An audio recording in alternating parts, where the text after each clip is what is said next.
Play Your Role is a proud affiliate of Only Crits Dice. Check the link in the description for beautiful and high-quality hard edge and metal dice, as well as other tabletop products.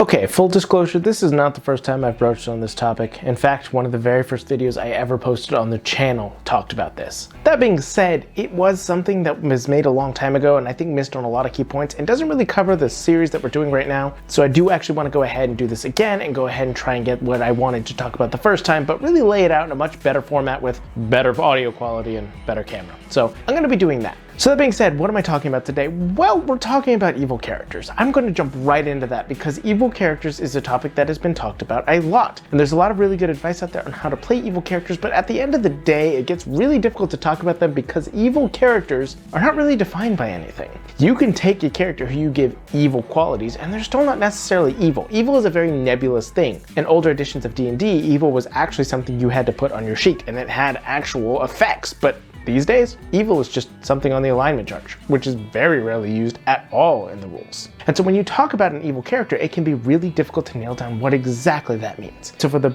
first portion of this video, I'm going to talk about what people mean when they say evil, at least what I think they mean. And the second part, I will be talking about exactly what it is that you can do to play an evil character at your table without being a problem. So let's talk about that.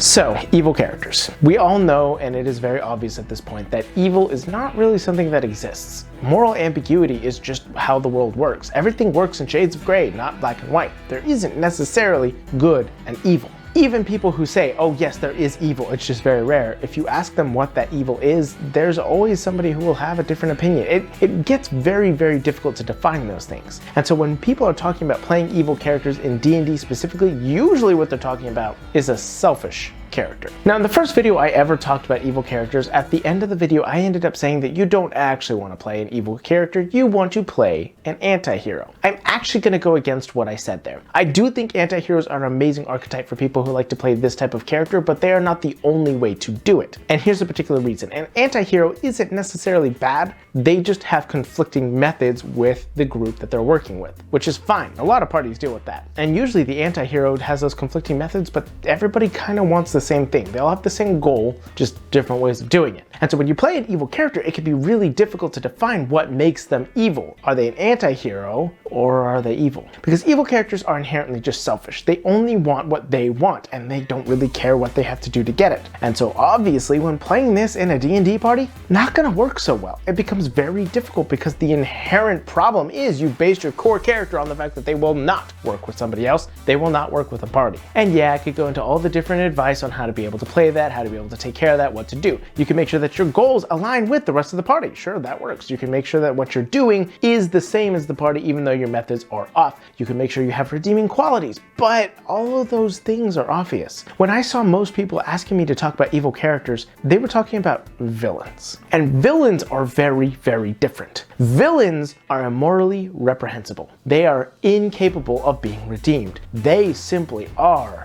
evil. Because that kind of evil could only really exist in a story. It can only really exist in something like that because you do want to go ahead and give your character motives. You do want to give them a backstory and a reason of why they do things. But when you do that, you take them from being evil to generally misunderstood and somebody who has made a lot of bad decisions. But the decisions could be understood. You don't have to agree with them. You don't have to decide that it was the right thing for them to do, but you understand. But a villain does things simply because they are the villain. You can create an understandable villain, but they have to make those decisions that just enrage the party, that make them feel like they must stand against this person, that the only possible way that this ends is with those two different forces conflicting and one coming out on top. They cannot exist in the same world. Hello everybody, Jay from the future here. I felt I was having a hard time trying to make the point that I was trying to discuss in this video, so I wanted to take a second to clarify it and see if I could shorten it down just a little bit. Essentially, when you get down to the topic of true evil, it is subjective. You cannot actually describe what evil is because it will be different from person to person. Good and evil is defined by beliefs and can oftentimes come down to religious beliefs, though not always. Because there are no defined laws of what is and is not right and wrong in the world, it comes down to what a person determines to be right or wrong. Across religions, lifestyles, etc., it becomes really difficult to be able to tell what people actually think is evil. After all, there are a lot of Christians out there that claim being a part of the Alphabet Mafia is evil, but obviously there are many people who determine that that is not true. So when it came to people asking me what it's like to play an evil character and how to do that properly at your table, I realized that people weren't actually asking me to determine how to play an evil character. They were talking about how to play a character who is selfish for their own reasons. And characters at a table can be selfish, of course, but an evil character means that they're going to make the decision for themselves selfishly 100% of the time. And a character who is always going to make the decision for themselves is not good for a party and not healthy for a D&D table.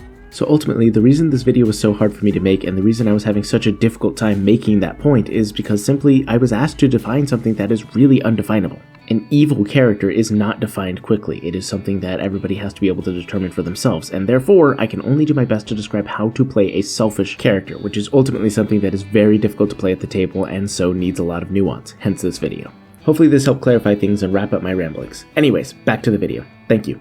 And playing that in a D&D party won't work unless everybody there is evil and you all are just mustache twirling villains who will do bad things because it's bad. And yeah, you can do that, it's not the end of the world, but it really doesn't play into what most people play D&D for. And this is where I find this video hard to talk about, because that's what evil is, but it doesn't work with a D&D party, and it doesn't work if you're playing a villain. So what do? Do you play an anti-hero like I originally suggested? No, here's what I think you actually need to do. If you're going to play an evil character, all you have to do, and this is a very simple thing, but I think it will work 100% of the time so long as you're a good player about it, just have them start at the beginning of their character arc. See, there are different types of character arcs in stories. There are actually quite a bit, but the main ones that are mostly used are a positive character arc, a static character arc, and a negative character arc. And it's that last one that we're going to be focusing on. Negative. If you want to play a villain, a bad guy, an evil character, but you want to play it in a D&D party, decide from the get-go that they're going to go down a negative arc. Work with your DM with that. Work with the players if you want to. If you want it to be a surprise, just work with the DM, but work with your table and start going down a negative arc. Know that they're going to be led that way. They're going to make the bad choices. Have it be an internal battle of good and evil inside them. Have there be a possibility of them potentially being able to achieve the good that the rest of the party hopes they have. Because if there is that defining quality, there is something redeeming within them, the party will want to work with them. The party will want to keep them around. The party will want to try and help.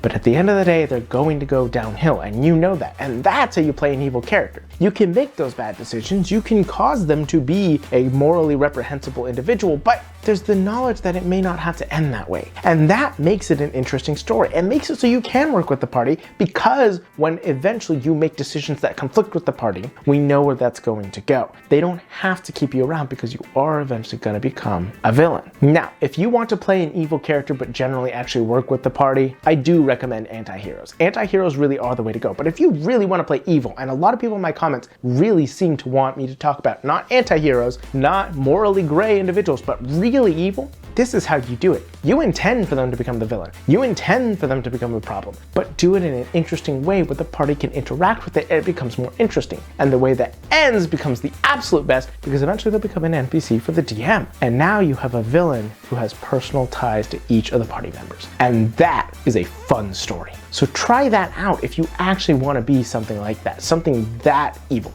But just know that the character isn't going to work with the party forever. You're going to have an end goal for it. And if you can do that, I honestly think you should be able to play an evil character at your table. So go out into the world and make it your own, you beautiful bastards. Don't forget to have a great day, and never forget to play your role. Thank you. Kevin Good.